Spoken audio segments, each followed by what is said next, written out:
দর্শক, বাংলাদেশের যে ভিসা কমিয়ে দিয়েছে ভারত, তার ফলে কি হচ্ছে তা নিয়ে আল জাজিরা একটি প্রতিবেদন করেছে। বলা হচ্ছে, বাংলাদেশিদের ভিসা কমিয়ে ভারতে বিদেশি রোগী অর্ধেকে নেমেছে। তার মানে বুঝছেন যে ভারতে যত বিদেশি রোগী যেত তার অর্ধেকই হচ্ছে বাংলাদেশি।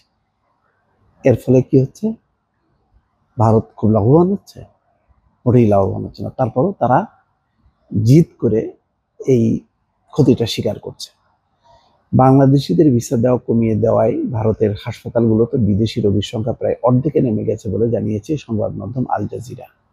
আওয়ামী লীগ সরকারের পতনের পর কিছুদিন স্থগিত রেখে গত কয়েক মাস ধরে সীমিত আকারে ভিসা কার্যক্রম পরিচালনা করছে বাংলাদেশে ভারতীয় দূতাবাস। এতে বিপাকে পড়েছে চিকিৎসার জন্য ভারতীয় হাসপাতালগুলোর শরণাপন্ন হওয়া বাংলাদেশি রোগীরা। এই ভিসা প্রতিবন্ধকতার জন্য ধুঁকছে ভারতের চিকিৎসা খাতে। তার মানে তারাও ক্ষতিগ্রস্ত হচ্ছে। আল জাজিরায় শনিবার প্রকাশিত এক প্রতিবেদনে বলা হয়, সাধারণত প্রতি বছর ভারতের বিভিন্ন হাসপাতালে চিকিৎসা নেন প্রায় 20 লাখ বাংলাদেশি রোগী।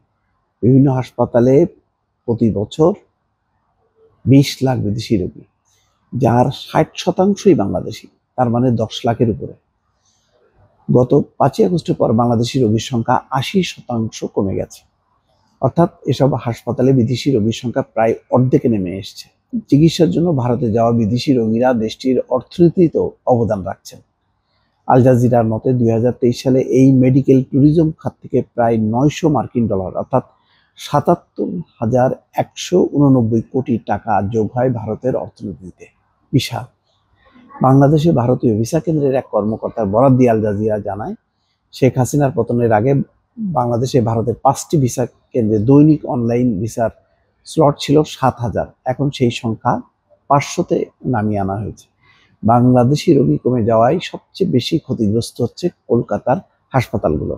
ভারতীয় সংবাদ মাধ্যম দ্য প্রিন্টের বরাত দিয়ে আল জাজিরা জানায়, 500 শয্যা বিশিষ্ট কলকাতার মাল্টি স্পেশালিটি পিয়ারলেস হাসপাতালের বহির্বিভাগে আগে দিনে 150 জনের মতন বাংলাদেশি রোগী চিকিৎসা নিতেন। এই সংখ্যা কমে এখন 30-40-এ এসে নেমেছে। ভারতের স্বাস্থ্য সেবা অ্যাসোসিয়েশনের আলেকজান্ডার থামস আল জাজিরাকে বলেন, বেঙ্গালুরুর নারায়ণ হেলথ, চেন্নাইয়ের অ্যাপোলো এবং ভেলোরের ক্রিশ্চিয়ান মেডিকেল কলেজেও এই ভিসা প্রতিবন্ধকতার জন্য ক্ষতিগ্রস্ত হচ্ছে। এখন এই ক্ষতি কতদিন মেনে নেবে রাজনৈতিক কারণে, সেটা ভারতের বিষয়। কিন্তু যেটা বাংলাদেশের রোগীরা বিকল্প কিন্তু খুঁজে নিচ্ছে থাইল্যান্ডকে। এটা মাথায় রাখা দরকার ভারতের। দর্শক, ভালো থাকবেন। আল্লাহ হাফেজ।